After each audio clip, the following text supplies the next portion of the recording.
Result येतोय की तू वडिलांच्या नसताना वडील नसताना तू पेपर दिले, आज रिझल्ट आहे. त्यावेळेस म्हणजे जो दुःखाचा डोंगर होता तो आमच्यावर नाही तर जे देशमुख कुटुंबावर नाही तर पूर्ण गावावर तो दुःखाचा डोंगर कोसळला होता। आणि त्याच कालावधीत माझे जे पेपर होते, मला तर ते पेपर देणं म्हणजे शक्य नव्हतं, पण सगळ्यांनी जे सांगितलं की तुला तुझ्या करिअरकडे सुद्धा लक्ष द्यावं लागेल, त्यासाठी मी जी 12वीची परीक्षा दिली त्याचा आज 5 मे रोजी निकाल आहे।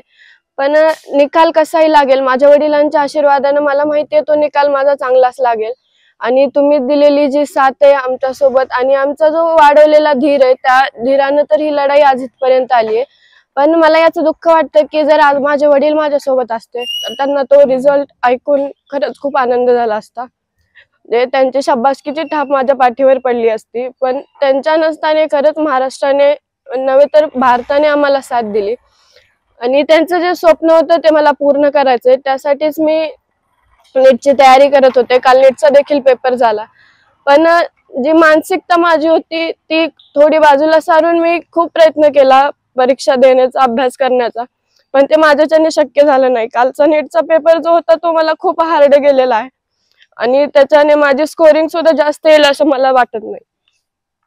वडिलांचं काय स्वप्न होतं आणि ते पूर्ण करण्यासाठी तुमच्या त्या पावलाला 5 महिने आता होत आहेत वडिलांचे वडील गेले। या गोष्टीची थोडी खंत वाटते की आज 5 महिने झालं, उद्या त्यांचं मासिक आहे, तरी देखील आज आम्ही न्यायाच्या प्रतीक्षेत आहोत। आणि जोपर्यंत आम्हाला न्याय मिळत नाही तोपर्यंत आम्ही तर न्यायाच्याच भूमिकेत आहोत आणि आमची मागणी तर तीच आहे, न्याय मिळाला पाहिजे।